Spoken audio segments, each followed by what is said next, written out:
He learned early that money changes the way people listen. It bends conversations. It smooths over doubts that should stay sharp. So on every blind date he left it behind. No watch, no car, no story that could explain the house he went back to afterward. That night, he sat across from a woman who worked double shifts and still counted change before ordering. She didn't ask what he did, she didn't lean forward when he mentioned numbers. She just looked at his hands when he spoke, like she was checking for steadiness. He was there to hide. She was there because she needed the tips. Neither of them knew yet that something small would be said before the check arrived. Something plain, almost careless, that would make the lie impossible to keep. And once it broke, it wouldn't just cost him the date, it would change the way his son watched him walk out the door. He never told them where he lived. That was the first rule, not because the house was large or quiet or set back far enough from the road that you couldn't see it unless you knew where to look. It was because the answer always invited another question, and then another, and soon the evening would tilt in a direction he didn't choose. So when the messages came short, polite, arranged by friends of friends, he answered carefully. He said he worked in operations. He said he rented. He said his schedule was tight. None of it was exactly false.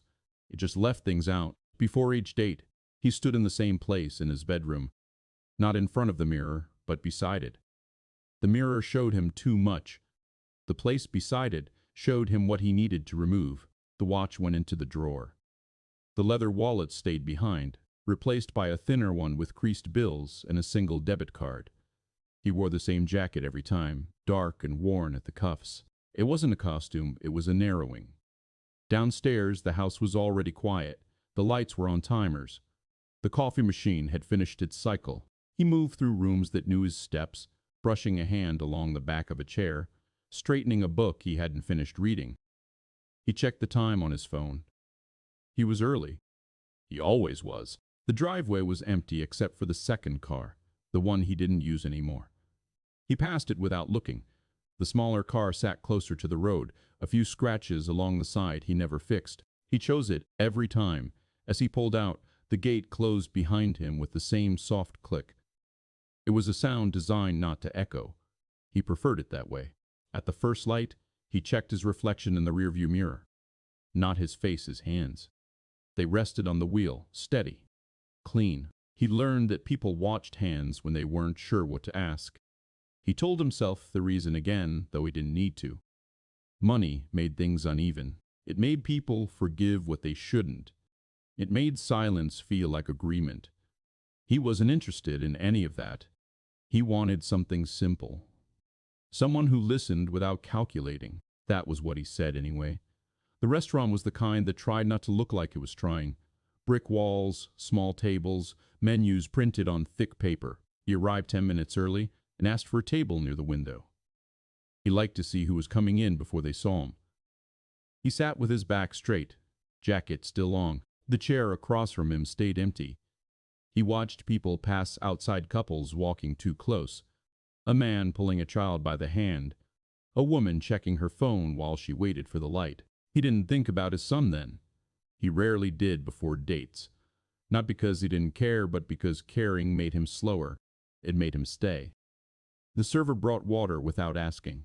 She was young, distracted, already halfway to the next table. He nodded his thanks and didn't say anything else. He wasn't here to be known. His phone buzzed once, a message confirming she was on her way. He typed back a short reply and put the phone face down. He waited. This part always felt longer than it was, the waiting, the small test of whether he would be recognized for what he chose to show. Sometimes the answer came fast. A glance at his jacket, a question about his car, a comment about neighborhoods. When that happened, he finished the meal politely and paid in cash. Tonight felt different, though he couldn't say why. The room was the same. The sounds hadn't changed. Still, there was a sense of something moving toward him that wasn't easily redirected. When she came in, he didn't notice her right away. Not until she paused near the door, scanning the room without urgency. She wasn't dressed for the part. No practiced smile. No checking the mirror behind the bar. Their eyes met by accident. She didn't look away. She walked over, set her bag down, and sat without comment. Up close, he saw the lines of tiredness she hadn't tried to hide. Her hands rested on the table, palms down, as if she'd decided to stay. "Sorry," she said. "I just got off work." He nodded. "It's fine." She looked at the menu but didn't open it. Instead, she glanced at his hands, then his face, then back again. Not assessing, just noticing. He felt the familiar tightening in his chest, the instinct to manage the moment before it managed him. This was the part where he usually chose the story. He hadn't yet realized that tonight the story wouldn't hold. He waited for her to ask what he did. That was usually the opening. Sometimes it came disguised as interest, sometimes as politeness. Either way, it told him how the rest of the evening would go. But she didn't ask. A server came by, older than the last one, slower. She took their drink order. The woman across from him asked for water with lemon. Nothing else. When the server left, she folded her hands together and sat back. "You can order," she said. "I'm not that hungry." He nodded, though he hadn't planned to eat much either. He ordered something simple. When the server walked away, there was a pause long enough to feel intentional. "So," he said, because silence without direction made people uneasy, "how was work?" She shrugged. "Busy. Same as always." "What do you do?" he asked. "I wait tables," she said. No apology in it, no softening. Just the fact. He noticed then the faint mark on her wrist, the kind left by a band worn too tight for too long. She followed his eyes and adjusted her sleeve without comment. "And you?" she asked. Here it was. He used the version he always used first. "Operations." She nodded, as if that answered something for her. Or maybe as if it didn't matter. The food came. They ate for a few minutes without talking. He noticed she didn't rush. She chewed carefully, wiped her mouth, drank water between bites. It felt less like a date and more like two people sharing space without a plan. Most people filled that space quickly. Stories, jokes, questions meant to show value. She didn't. "How long have you been doing this?" he asked. "Waiting tables," she said. 8 years. That's a long time." She looked at him, really looked this time. "It pays the bills." He nodded again. He was good at nodding. It kept things moving. Outside the window, the light changed. The street softened into evening. He felt the familiar relief that came when the first half of the date passed without incident. No probing, no lean toward his side of the table when he spoke. But something else was happening too. A kind of attention he wasn't used to. She watched him when he didn't speak, when he reached for his glass, when he paused before answering.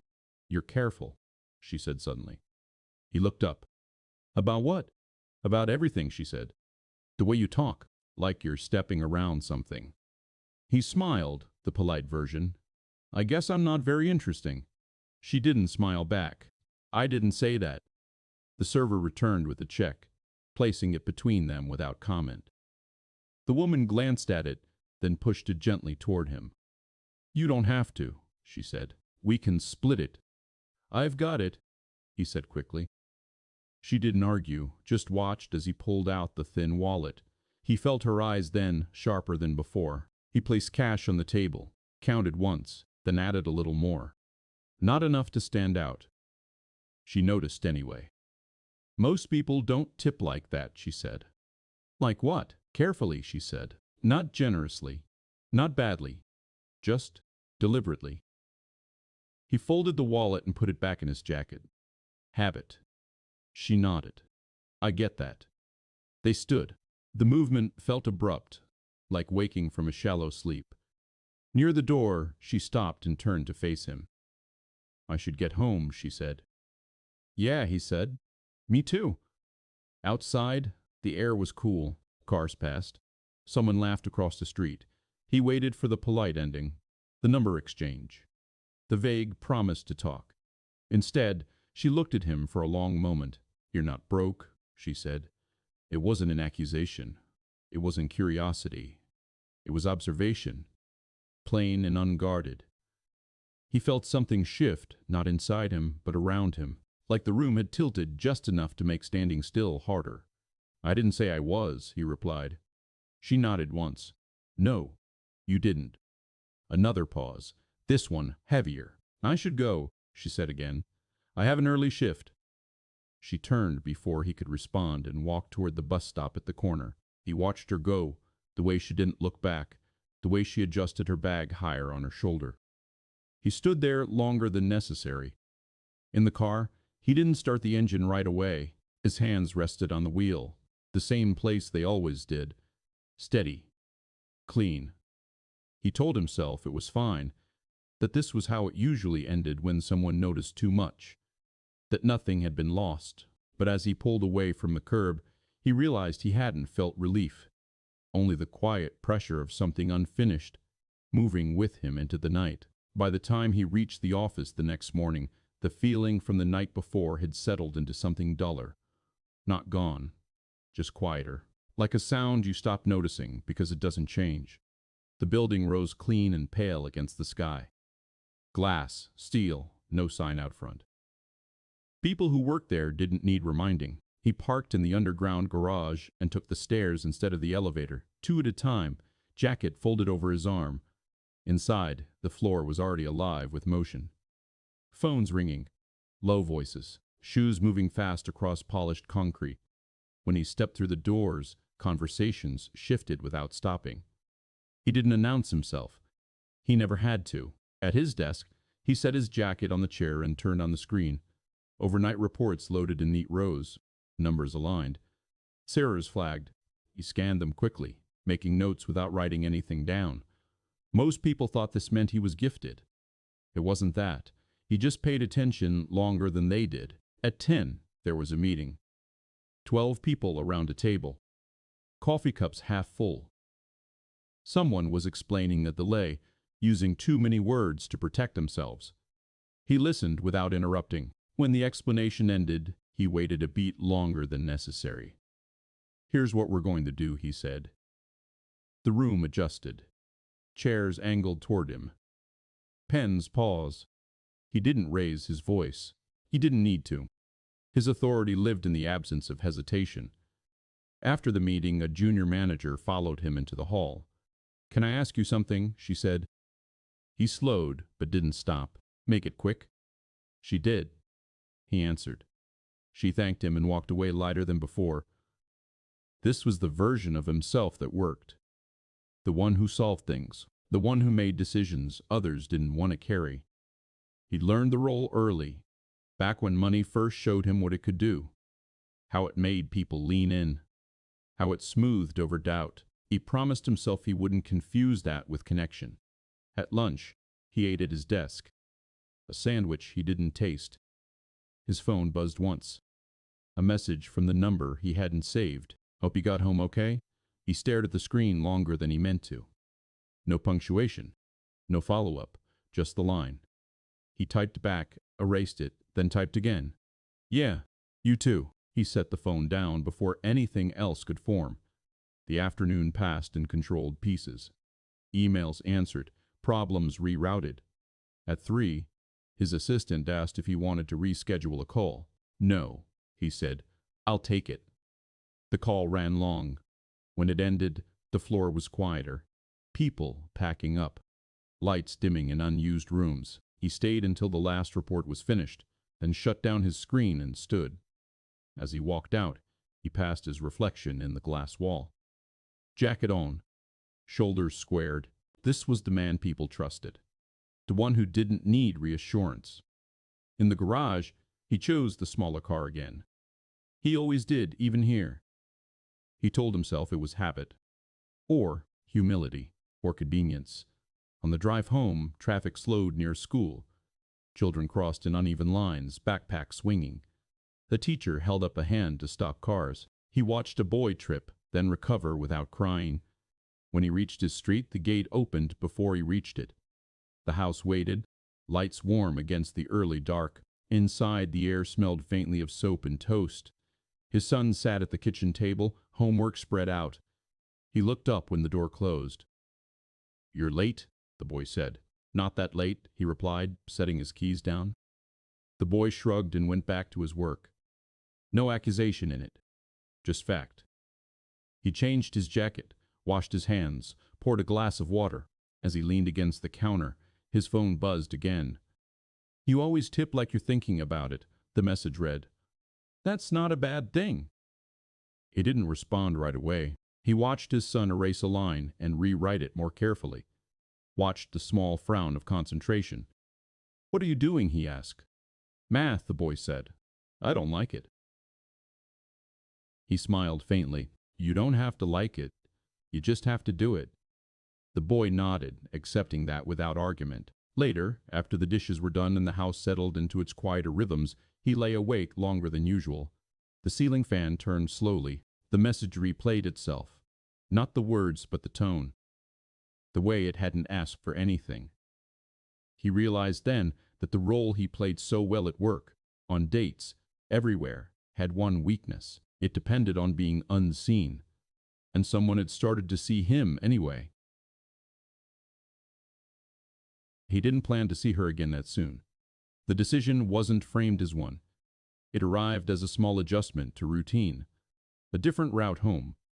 A pause where there usually wasn't one. He told himself it was coincidence when he parked a block away from the diner with a faded sign and the windows that never quite looked clean. He waited a moment in the car before getting out. The engine ticked as it cooled. Inside he could see movement plates carried, shoulders turning, someone laughing too loudly near the counter. It was early evening, the shift change hour. He went in without expectation. The bell above the door rang once. She was near the back, stacking menus. She didn't look up right away. When she did, there was a brief stillness. Not surprise, recognition. "Hey," she said. "Hey," he replied. He took the same table by the window. Not because it meant anything, because it was there. She came over with a pad she didn't use. "You eating?" she asked. "Just coffee," he said. She nodded and walked away. No extra words. No tension he could name. When she returned, she set the mug down and met his eyes for a moment longer than necessary. "You didn't have to come back," she said. "I know." She leaned against the empty chair across from him, arms crossed loosely. The diner hummed around them. He noticed a crack in the window frame he hadn't seen before. "I wasn't calling you out," she said. "The other night." "I know." "Then why are you here?" He looked at his hands on the table. The same hands she'd watched before. He adjusted the mug slightly, aligning it with the edge. "Because you were right," he said. She didn't react, didn't smile or soften. Just waited. "I don't talk about money," he continued. "Not because I don't have it. Because when people know, things change." "Things always change," she said. "Not like that." She tilted her head. "Like what?" "Like they start listening differently." She studied him, then glanced toward the counter where another server was struggling with a tray. She pushed off the chair and stepped away to help, steadying the plates before anything spilled. When she came back, she sat this time. "People listen to me differently when they find out I wait tables," she said. "Some stop listening at all." He nodded. He hadn't considered that, though he should have. "I didn't mean to make you uncomfortable," she said. "I just don't like pretending not to notice things." "That's fair." A pause settled between them. Not awkward. Waited. "So what do you actually do?" she asked. He could have used the same word again. Operations. It would have slid easily into place. Instead, he took a breath that felt louder than it should have. "I run the company," he said. She held his gaze. A second passed. Then another. "Okay," she said. That was it. No widening of eyes. No recalculation. She took a sip of her own coffee and set it down. "And you?" he asked. "Why say anything?" She shrugged. "Because if I'm going to sit across from someone for an hour, I'd rather know who I'm talking to, even if it's inconvenient." He smiled then. Not the polite one, the smaller, involuntary kind. The door opened and a family came in. A father, a mother, a child dragging his feet. The boy bumped into the table beside them and mumbled an apology without being prompted. She watched them settle. "I have a kid," he said. Not sure why he was saying it now. She turned back to him. "How old?" "8." She nodded. "That's a good age." He waited for the question that usually followed. Are you divorced? Where's the mother? Instead, she said, he probably watches everything you do. The sentence landed without emphasis. It didn't accuse. It didn't explain. He felt it anyway. Yeah, he said. He does. The check sat untouched at the edge of the table. He reached for it, then stopped. You don't have to tip like you're hiding, she said gently. He let his hand fall back. Outside, the sky had darkened. The light inside the diner made the window reflect more than it revealed. For the first time, he saw himself clearly there. Not just the outline, but the posture, the space he took up. I don't want to lie anymore, he said. She considered that. Then don't. It sounded simple because she didn't add anything else. When he stood to leave, she stayed seated. I'm off in 10, she said. If you want to walk. He nodded. I'd like that. As he stepped outside to wait, the night air felt sharper. He didn't reach for his phone. He didn't plan what he would say next. For the first time in a long while, he wasn't trying to manage what came after. They walked without deciding where to go. The diner door closed behind them, the bell ringing once, then fading.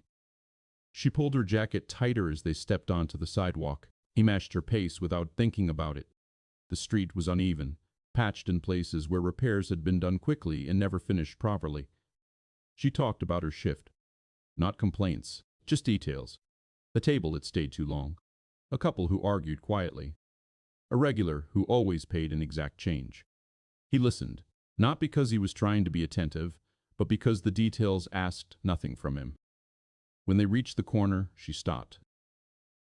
This is me, she said. He nodded. Okay. Neither of them moved right away. The silence between them didn't press. It stayed where it was, waiting. I'm not looking for anything complicated, she said finally. I know. And I don't need to be impressed. I know.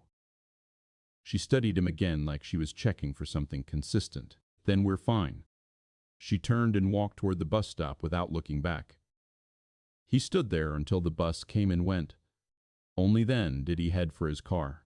The days that followed didn't break pattern, they bent it. At work, he noticed things he usually filtered out. The way people waited for him to speak. Before committing to an idea, the way silence followed his emails faster than anyone else's. It wasn't new, it was just louder now. During a meeting, someone laughed too quickly at something he said that wasn't meant to be funny. He paused, just long enough for the laugh to fade into something embarrassed. The meeting continued, but the ease didn't return. At lunch, he left the building. He walked 3 blocks and bought something he ate on a bench. No one asked him anything there. No one adjusted when he sat down. The quiet felt earned. At home, his son noticed the changes before he did. You forgot your jacket, the boy said one evening as he came in. I didn't need it, he replied. The boy shrugged. It was cold. He hung the jacket anyway. Dinner passed without much conversation. Afterward, the boy brought his backpack into the living room and spread his books on the floor. He worked silently, stopping only to erase and start again. You're thinking, the boy said without looking up. He smiled faintly. I do that sometimes. You didn't used to, the boy said. The comment wasn't sharp, just accurate. He sat on the couch and watched his son work, the way his tongue pressed against his teeth when he concentrated, the way he lined things up before starting. Later that night, he checked his phone. No messages. He told himself he hadn't expected any. The next evening, he drove past the diner without stopping. The lights were on. He could see movement inside. He didn't slow down. The choice felt deliberate, necessary. The following night, he did slow down. He didn't go in. He parked across the street and sat with the engine off, watching the windows fog and clear as people came and went. This became a pattern. At work, he was offered an opportunity, a role that would increase visibility, more public presence, interviews, panels. His assistant framed it as progress. I'll think about it, he said. She looked surprised. It's a good move. I know. He didn't explain further. He didn't need to. The offer stayed on his desk, unanswered. At home, the house felt smaller, not in size, in awareness. He noticed how often his son watched him, how pauses stretched longer than they used to. He found himself filling them without meaning to. One night, after homework and dishes, his son sat beside him on the couch. "Are you mad?" the boy asked. "No," he said. "Why? You're quiet." "I've always been quiet." The boy considered that. Not like this. He didn't argue. He rested his arm along the back of the couch. The boy leaned into it without asking. The silence that followed wasn't empty. It carried the weight of things not said. The lie he'd told strangers. The truth he'd started to tell one person. The way both had reached home with him anyway. On the fourth night, he went back to the diner. She was there. He didn't sit. He stood near the counter and waited until she noticed. When she did, she excused herself from a table and came over. "You okay?" she asked. "I don't know," he said. "I didn't want to pretend I was." She nodded. "That's fair." They didn't talk long, just enough. When he left, the feeling followed him out, not relief, not fear. Something unresolved, still forming. At home, his son was already asleep. He stood in the doorway longer than usual, watching the slow rise and fall of his chest. The room was quiet, the kind of quiet that holds instead of hides. He realized then that doing nothing was also a decision.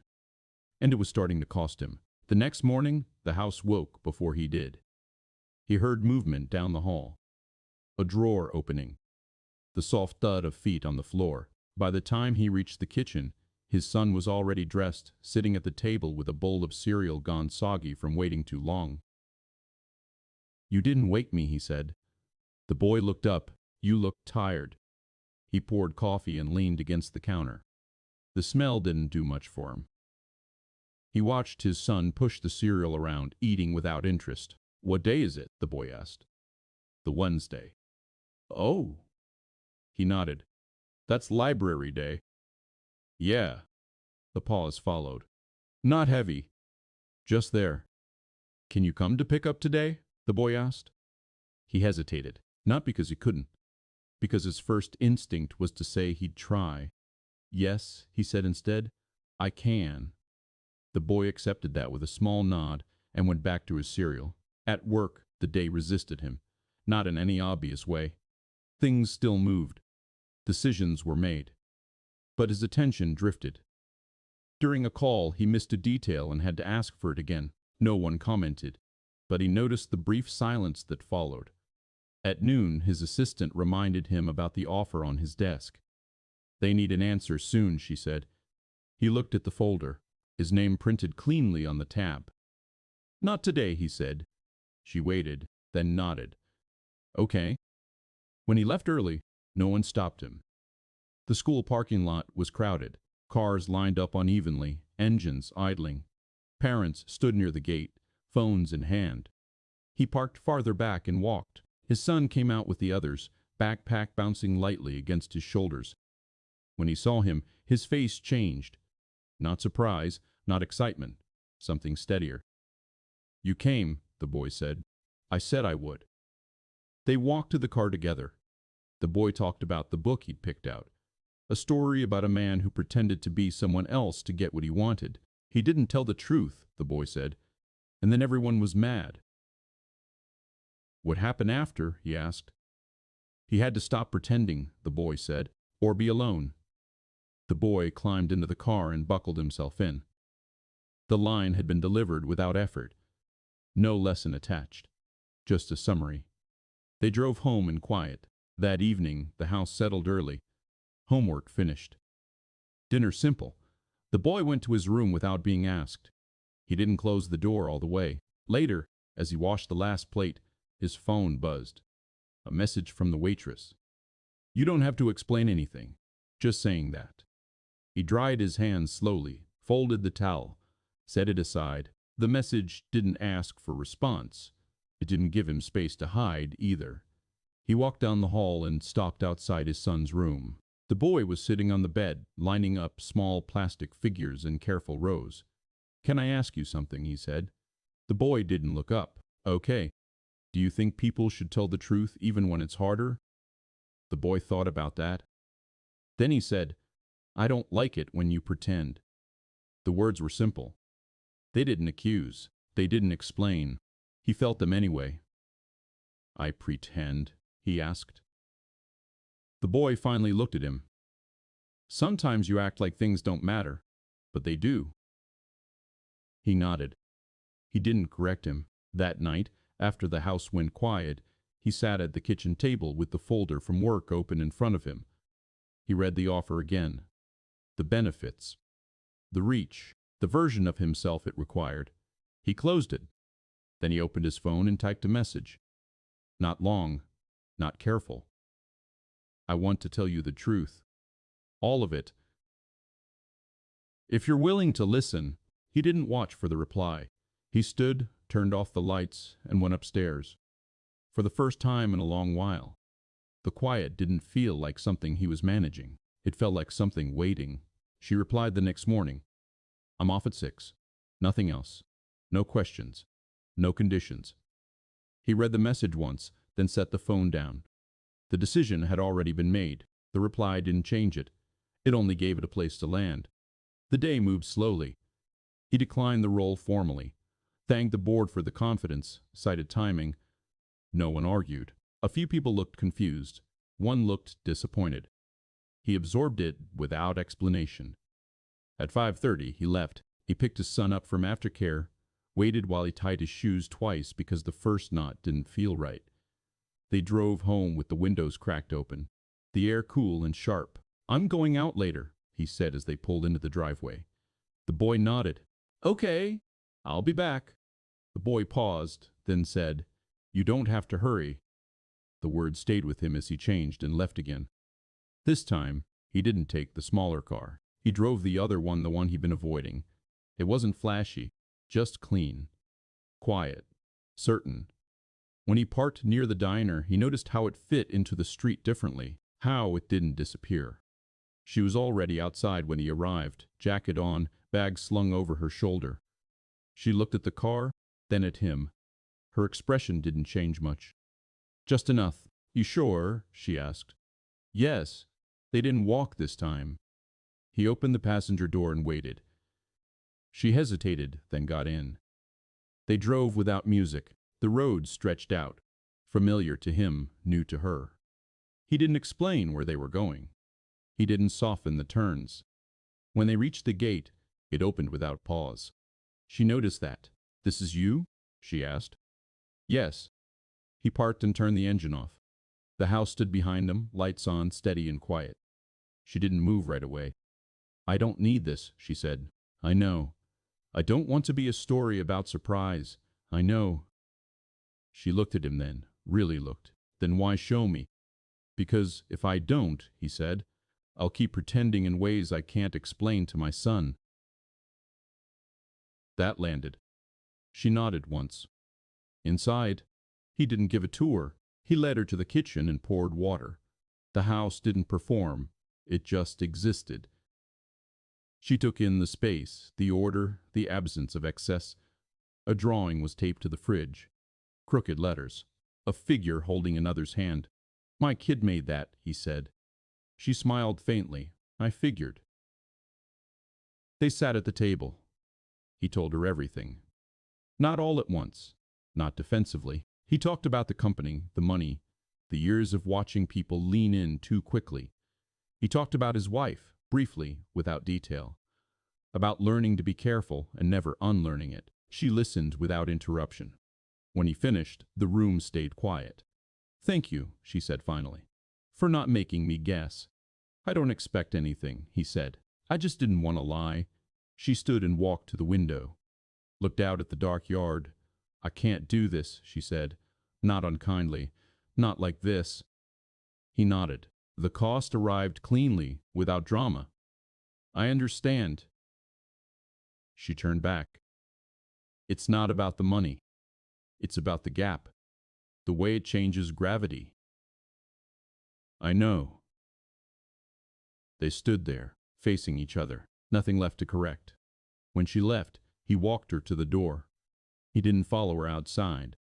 He watched from the doorway as she reached the car, paused, then kept walking past it toward the road. Inside, the house felt larger than before. Not empty. Exposed. He turned off the lights one by one and went upstairs. His son was still awake, sitting up in bed. "You tell her?" the boy asked. "Yes." The boy nodded, satisfied. "Okay." He turned off the lamp and stood in the doorway for a moment. It cost him something. He felt that clearly. But for the first time, the cost matched the choice. The next morning, the house sounded different. Not louder, not quieter, just less careful. He noticed it while standing at the sink, rinsing a mug he hadn't finished. The water ran longer than it needed to. He didn't reach to turn it off right away. The moment passed without consequence. His son came in, wearing mismatched socks. "You're not matching," he said. The boy looked down, then shrugged. "I know." He didn't correct him. They ate together without rushing. No reminders. No clock on the counter. When it was time to leave, the boy put on his shoes without being asked, and waited by the door. "You driving me today?" the boy asked. Yes. They took the larger car again. The boy didn't comment on it. He looked out the window, counted red lights, kicked his feet lightly against the seat. At the school, the boy got out and turned back. "You don't have to pretend today," he said. "I'm not planning to," he replied. The boy nodded once and walked inside. At work, the change was visible in small ways. He spoke less in meetings. When he did, he asked questions instead of closing discussions. People adjusted slowly. Some filled the space. Some didn't know what to do with it. By noon, word had spread that he'd turned down the role. A few people stopped by his office, curiosity thinly disguised as concern. "You sure?" one asked. "Yes," he said.